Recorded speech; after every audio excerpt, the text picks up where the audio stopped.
الحمدللہ رب العالمین والعاقبۃ للمتقین والصلاۃ والسلام علی رسولہ النبی الکریم اما بعد. معزز و محترم حاضرین، انشاءاللہ آج کے ہم اس درس میں میت کو کیسے غسل دیں گے اور کیسے اسے کفن پہنائیں گے اور کیسے اس کی تدفین ہوگی، انشاءاللہ اس تعلق سے آج کا درس رہے گا. اس کے بعد یہاں کے انتظامیہ آپ لوگوں کو سوالات کے پیپر دیں گے جو آج آپ دیکھے ہیں. وہ سوالات حل کرنا آپ کی ذمہ داری ہے. آسان سوال رہتا اور جو جوابات دیں گے، جن کے جوابات صحیح نکلے، انشاءاللہ بعد میں کوئی پروگرام رکھ کے پھر ان کو انعامات بھی دیں گے. یہ پروگرام رکھنے کا مقصد اور آپ کے یہاں پر آنے کا مقصد میت کو غسل دینے کا طریقہ سکھانا اور سیکھنا ہے. دوبارہ کبھی ہمارے پاس کوئی میت ہو جائے تو اس کے لیے غسال کو ڈھونڈنا، پریشان ہونا، یہ نوبت نہیں آنا. مقصد سیکھنا اور سکھانا ہے تاکہ اس پر عمل کیا جا سکے. گزشتہ دہائیوں میں اگر ہم دیکھیں، جب ہمارے گھروں میں کسی کا انتقال ہوتا تو اس کے لیے بہت زیادہ پریشانی ہوتی. رات کے اوقات میں اگر تدفین کرنا ہوتا غسال نظر نہیں آتا.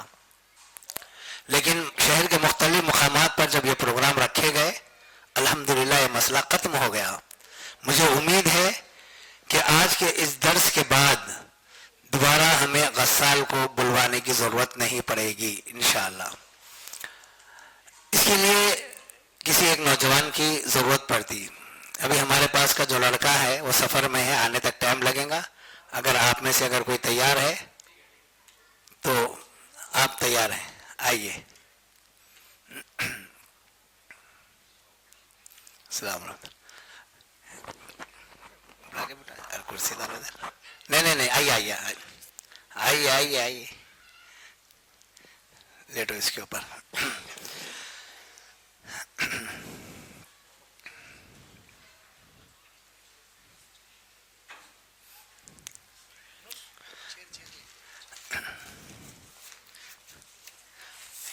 یہ سوال پرچہ ہے، اس کو آپ جو سو کتنے لوگ ہیں جتنے اس میں شرکت کر سکتے اتنوں کو جو سو یہ دینا، لیڈیز میں بھی جینٹس میں بھی. پروگرام کے ختم تک یہ لوگ بھرنا لا کے رکھ لو. آپ پروگرام ختم ہونے کے بعد دیں گے، کرانا ہے. کتنے ہوتے دیکھ لو. آپ پی ڈی ایف ڈالو گے؟ جی ٹھیک ہے. اور جو بھی بات آپ کو بتائی جائے گی انشاءاللہ دلائل کی روشنی میں رہے گی. اور اس پروگرام کے اختتام کے بعد مختصر جو آپ لوگوں کے اشکالات ہیں اس کے جوابات بھی دیے جائیں گے. سب سے پہلی بات یہ جان لیں، کل نفس ذائقۃ الموت، ہر نفس کو موت کا مزہ چکھنا ہے. یہ اتنی زیادہ اٹل حقیقت ہے کہ انسان اس دنیا میں آیا ہے تو موت سے نکل کر زندگی اس کو ملی ہے. پھر دوسری زندگی میں جائے گا، موت سے نکل کر دوسری زندگی میں جائے گا. انسان کے لیے پہلے موت ہے، اس کے بعد زندگی ہے. ہم یہ سمجھتے ہیں زندگی کے بعد موت ہے، نہیں، پہلے موت ہے اس کے بعد زندگی ہے. اور دوسری زندگی پہلے موت اس کے بعد زندگی. اس لیے اللہ تعالیٰ نے قرآن مجید میں ارشاد فرمایا، پنکھا ہونا الذی خلق الموت والحیات لیبلوکم ایکم احسن عملا. وہ ذات جس نے تمہارے لیے موت اور زندگی پیدا کی. ایک بچہ ماں کے پیٹ میں مکمل بننے کے بعد اس کے اندر جان نہیں رہتی، بے جان رہتا. مکمل اعضاء اس کے بن جانے کے بعد اس کے اندر جان ڈالی جاتی. اس کے بعد اسے زندگی مل رہی ہے. اور اخروی زندگی کے لیے پہلے وہ موت کے آغوش میں جاتا، پھر اس کے بعد دوسری زندگی میں چلا جاتا ہو. اور یہ موت اور یہ زندگی کا تعلق دنیا سے ہے، وہ موت اور وہ زندگی کا تعلق آخرت سے ہے. اور ہر بندے کی آخرت اس کی موت سے شروع ہوتی ہے. ہر بندے کی آخرت اس کی موت سے شروع ہوتی ہے. ایسا نہیں ہے کہ جب قیامت قائم ہوگی سارے لوگوں کو اٹھایا جائے گا تو وہاں سے آخرت شروع ہوگی. نہیں, جیسے موت آئے گی وہیں سے اس کی آخرت شروع. اب رہا مسئلہ, ہم اکثر و بیشتر گھروں میں دیکھتے ہیں میت کسی کا انتقال ہو جاتا ہے, لوگ بہت زیادہ پریشان ہو جاتے ہیں, کیا کریں, کیسا رکھنا, کس طریقے سے لٹانا, کیسے کرنا. اس سلسلے میں اگر آپ دیکھیں گے تو شریعت نے ہمیں کوئی حکم نہیں دیا ہے کہ گھر میں کس انداز سے لٹانا چاہیے. بہت سارے لوگ کہتے ہیں کہ قبلہ رخ لٹانا چاہیے, قبلے کی طرف پیر کر کے لٹا دینا چاہیے, جیسے میت کو اٹھائیں تو اس کا چہرہ قبلے کا رخ ہوگا. یہ بات شریعت میں نہیں ہے. مرنے کے بعد میت کے اٹھنے کا سوال ہی نہیں ہے. انسان مر گیا, ختم, دنیا سے اس کے تعلقات ختم ہو گئے. نہیں, اس کا پیر قبلے کا رخ ہونا, جیسے اس کو اٹھائیں گے یا میت اٹھے گی تو اس کا چہرہ قبلہ رخ ہوگا. میت اٹھنے والی نہیں ہے. گھر میں جیسی سہولت رہی ویسے میت کو لٹائیں گے. اس طرف سر کرنا, اس طرف پیر کرنا, ایسا کچھ بھی نہیں ہے. اب رہا مسئلہ مرنے کے بعد منہ کھلا رہ جاتا, تو منہ کھلا رہنے کی وجہ سے ایک ڈوری لے کر ہم یہاں سے سر پر باندھیں گے. یہ جو ڈوری ہم باندھیں گے منہ کھلا نہ رہے اس لیے ہم باندھیں گے. اگر کسی کا منہ بند ہے زبردستی ڈوری باندھنے کی ضرورت نہیں ہے. ڈوری جو باندھی جاتی ہے سر کے اوپر لوگ اس کو ضروری سمجھتے ہیں, ضروری نہیں ہے. منہ کھلا ہے, منہ بند کرنے کے لیے انتقال کے بعد جسم گرم رہتا, فوراً اس کو باندھ دیے تو پھر منہ بند ہو جاتا ہے, اس لیے باندھا جاتا ہے. اور پھر پیروں کو بھی جو باندھا جاتا ہے, دو اس کو یہ پیر ایسے اکڑ کر تیرے بنگے نہیں ہونا, اس لیے دونوں پیروں کو قریب کر کے یہاں پر ایک ڈوری باندھ دی جاتی. اب یہ ڈوری کیا سفید ہونا ہے, کسی بھی رنگ کی, کسی بھی چیز سے آپ باندھ سکتے, کسی بھی چیز سے باندھ سکتے. بہت سارے لوگ مرنے کے بعد نمک کی ایک پوٹلی پیٹ کے اوپر رکھ دیتے تاکہ پیٹ نہ پھولے. شریعت میں یہ بتا دیا گیا ہے کہ انتقال کے بعد جلد سے جلد اس کی تدفین ہونا ہے.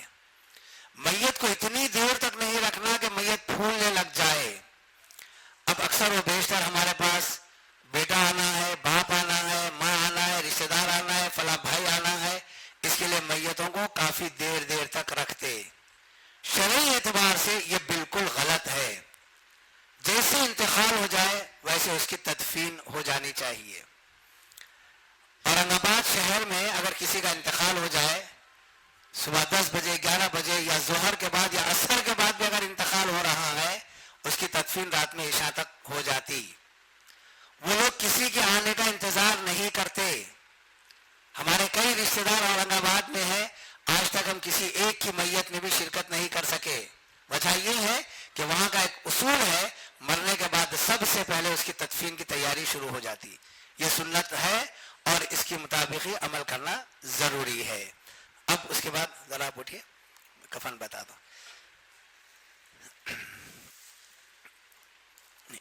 چھوڑ دو.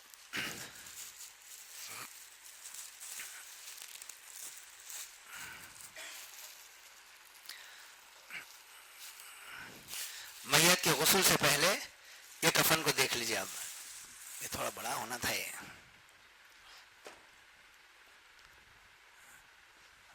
بعد میں بتا.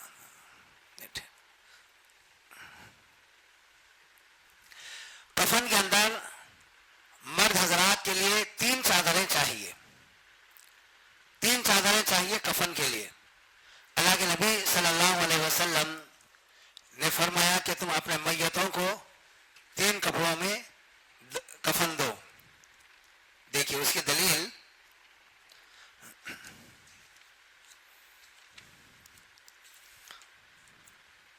بسم اللہ.